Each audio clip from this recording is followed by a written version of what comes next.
네. 만약에 회사가 어떤 지역 기업이라고 하면 네. 이런 질문도 있을 수 있을 것 같아요. 우리가 지역 기업의 이미지가 강한데 네. 이를 어떻게 하면 극복할 수 있는지, 다른 지방 사람들도 이렇게 끌어들일 수 있고 네. 그렇게 할 수 있을지.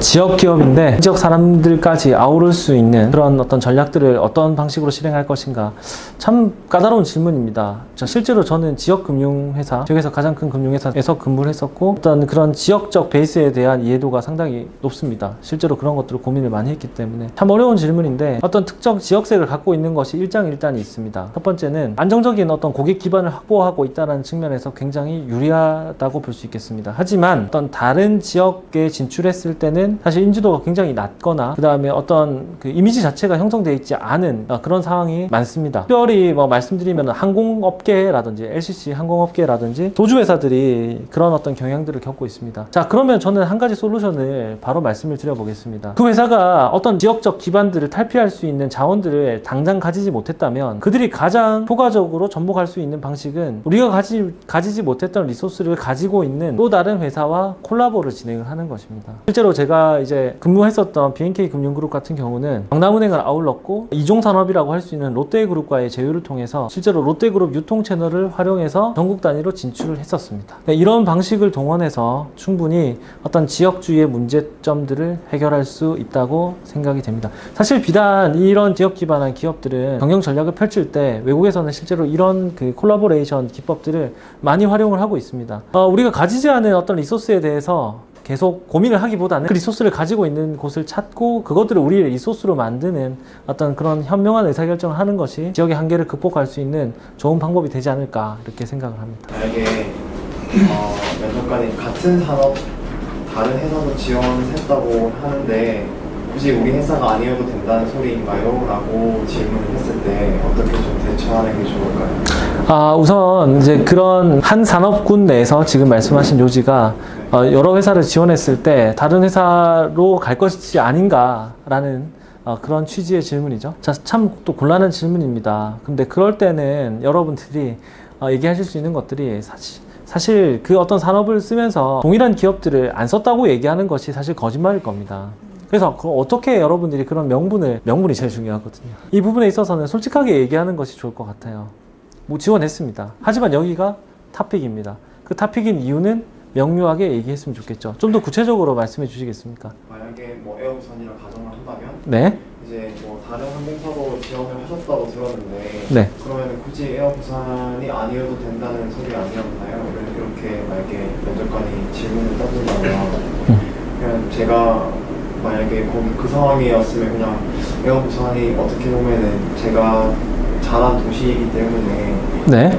그 지역을 대표하는 기업이기 때문에 제가 제 마음속에는 탑이다, 이런 식으로 대답을 하는 게 좋을까요? 아니면 좀 더 약간 비즈니스적인 그런 면들을 내세우는 게 좋을까요? 두 가지 다 모두 다 활용하실 수 있다고 생각됩니다. 첫 번째로 말씀드리면 동종업계의 모든 기업들을, 산업군 내의 모든 기업들을 지원했다라는 것을 솔직히 밝히고, 다른 기업이 아니기 때문에 이쪽을 지원한다고 말씀을 하시는 것보다는 이 회사가 나에게 가장 핏하다라는 점을 말씀하셨으면 좋겠습니다. 만약에 부산 지역에 거주를 하고 계신다면 부산 지역에서 커버리지하고 있는 고객들의 어떤 특성들을 가장 잘 이해하고 있기 때문에 에어부산이라고 하는 그 기업이 가장 탑픽이 된다. 내가 가장 잘 근무할 수 있는 곳이기 때문에 나는 여기가 가장 베스트이다. 에어부산이 아니면 안 된다고 말씀드리지는 못하지만, 우리가 비즈니스적으로 보았을 때도 기업들이 플랜 A와 플랜 B, 플랜 C까지 만들고 진행하는 것처럼 지원자 입장에서도 비즈니스적인 측면에서 봤을 때 당연한 일이라고 생각한다. 하지만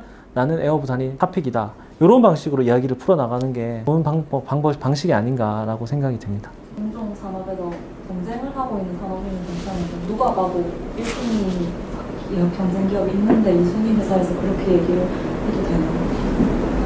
여기는 좀 약간 지역적 특성을 가지고 있죠. 왜? 우리가 비행기를 타기 위해서 대구공항까지 가진 않거든요. 우리가 비행기를 타기 위해서 청주공항까지 가지 않습니다. 지역에 있는 사람이기 때문에 오히려 더 강점을 가지고 명료하게 답을 할 수 있는 프레임이라고 생각이 듭니다. 오히려 그런 방식으로 2순위 회사에 지원했을 때, 업계 2위 회사에 지원했을 때 상당히 어려운 측면들도 충분히 있을 겁니다. 자, 그럴 때는 이런 말씀 하셨으면 좋겠습니다. 오히려 진정한 어떤 능력을 보여준다고 하는 것은 지금 1위가 아니지만 1위가 될 수 있는 포텐셜을 가진 기업, 그리고 내가 가진 역량들을 접목하면은 충분히 1위로 만들 수 있는 그런 잠재 능력이 있는 회사, 이런 곳이 오히려 내가 더 성장할 수 있는 회사다 라고 얘기를 풀어가 보는 게 좀 더 좋은 방식이 아닌가 생각이 듭니다. 사실 2위, 3위 회사라고 하더라도 산업계 내에서 충분히 경쟁을 하면서 마켓쉐어를 어느 정도 점유를 하고 있습니다. 마켓쉐어를 어느 정도 점유하고 있다는 것은 그만한 이유가 있다는 것이고요. 고객층을 확보하고 있다는 것입니다. 그렇기 때문에 그 장점들을 면밀하게 분석하시면 충분히 솔루션을 낼 수 있다고 생각합니다. 특히 그 항공사라든지 어떤 지역적 기반을 가진 회사라고 한다면 지역적 기반을 활용하는 것이 핸디캡이 아니라 훨씬 더 우리가 잘 활용해야 되는 그런 대상이 된다. 이렇게 보시면 되겠습니다. 저는 금융업을 지원 희망하고 있는데 네. 혹시 본인이 직업을 선택함에 있어서 가장 중요한 가치가 뭐냐고 물어봤을 때 네. 사람마다 다르겠지만 일단 어떻게 얼마나 솔직하게 대답을 해야 되는지. 자, 금융업을 지원하시는데 직업을 선택하는 기준이 뭐냐라고 물었을 때 어느 정도로 솔직하게 답을 하면 좋을 것인지 물으시는 거죠. 참 어려운 질문입니다. 어려운 질문이지만 제가 한번 답을 해보겠습니다. 질문에 대한 답은 너무나 솔직하시면 안 될 것 같아요. 사실 금융권을 지원하시는 분들의 거의 대부분은 높은 급여와 복리후생 때문에 지원하시는 게 맞으시죠? 예, 맞습니다. 맞죠? 저는 높은 급여와 복리후생 때문에 지원합니다 라고 얘기하시면 그들이 좋아하지 않겠죠. 그리고 실제로 이걸 명분을 잘 잡는 사람들이 고객을 잘 설득하고 세일즈를 잘 하는 경향이 있습니다. 그래서 이것들을 얼마나 예쁘게 말을 잘 만들어 볼 것인가, 이런 것들을 볼 수 있겠죠. 실제로 제가 가지고 있었던 직업 선택의 기준을 한번 말씀드리겠습니다. 첫 번째, 저는 잘하는 일을 하라. 잘하는 일을 해야 능률도 오르고 성과 때문에 또 동기부여가 될 수 있겠죠. 두 번째는 좋아하는 일을 하라입니다. 자, 우리는 지금 주당 근무 시간이 52시간으로 축소가 되고는 있지만 실제로 그 앞뒤 업무들까지 감안해 보면 실제로 금융기관들은 근무 시간들이 긴 편입니다. 그렇기 때문에 워킹데이 5일이라고 한다면은 거의 대부분을 회사에서 보내게 되는데 그 일이 굉장히 보링하고 굉장히 싫어하는 일이다. 재미가 없다. 이렇게 되면 어떻게 될까요? 인생이 좀 많이 불행할 수도 있을 것 같아요. 그래서 저는 잘하는 일을 한 다음에 좋아하는 일을 해야만 한다고 생각하고요. 세 번째는 그 일이 아무리 내가 잘하는 일, 좋아하는 일이라 하더라도 전혀 가치가 없는 일이라고 생각이 된다면 그 일 속에서 의미를 찾지 못할 것 같습니다. 그래서 가치 있는 일을 하는 게 중요하다고 생각을 합니다. 이게 제 직업 선택의 3계명이고요. 그리고 일은 일입니다. 일은 일이기 때문에 스트레스를 받을 수도 있겠죠. 어떻게 보면 필연적으로 받을 수밖에 없겠죠. 그래서 이런 스트레스를 잘 관리해서 롱런하기 위해서는 좀 멋진 취미를 가져서 그런 스트레스를 해소한다는 측면보다 스트레스를 잘 관리한다 라는 것까지 클리어하게 얘기를 풀어나갈 수 있었으면 좋겠다는 거죠. 그렇죠? 이거는 뭐 제가 면접을 본다라고 하면 어떤 기준에 의해서 직업을 선택하냐고 어떤 질문을 받는다면 이렇게 답을 하겠습니다. 네. 가치라는 게 뭐냐고 다시 물어보세요. 네.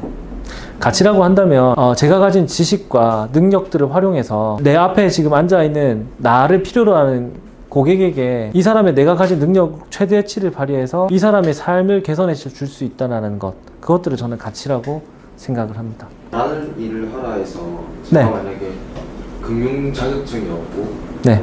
뭐 어떠한 그런 게 없을 때 지원을 했을 때는 네. 어떤 부분에 조금 포인트를 맞추면 가장 효율적인지. 자, 실제로 많은 그 금융회사 지원자들이 대단한 어떤 금융 지식을 갖추고 있어야만 한다라고 생각을 하는데 그것들은 모두 다 사실은 아닙니다. 금융회사들은 오히려 금융에 대한 해박한 지식이 필요한 것이 아니라 고객들이 정말 필요로 하는 것 빠르게 찾아내고 그리고 필요할 것으로 예상되는 것까지 캐치를 해서 우리가 훈련받은 대로 안정적으로 그 서비스를 제공하는 것들이 좀 더 중요한 역량이라고 볼 수 있겠습니다. 아무리 많은 내용들을 알고 있다 한들 그것들이 온전하게 전달되지 못했을 때는 실제로 그 효과를 나타낼 수 없다라는 생각이 들기 때문에 오히려 대단히 많이 아는 것보다는 오히려 더 친절하게 그리고 좀 더 디테일하게 고객들과 대화를 통해서 재무적 요소뿐만 아니라 비재무적 요소들까지 온전하게 케어해 줄 수 있는 그런 마인드를 갖추는 것이 훨씬 더 중요하다라는 생각을 할 수가 있겠습니다. 그리고 실제로 금융회사에서 판매하고 있는 상품들 같은 경우는 대단한 큰 차이를 보이지 않습니다. 거의 비슷비슷한 상황입니다.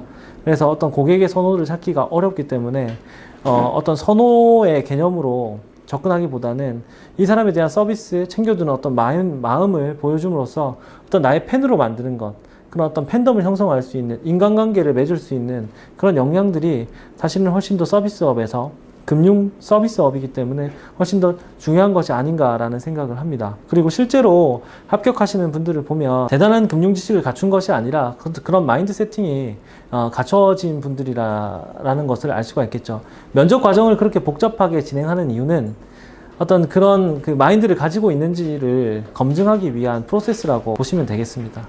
사실 그 실제로 종사하시는 분들이 뭐 이런 말을 많이 하세요. 사람은 고쳐 쓰는 것이 아니다.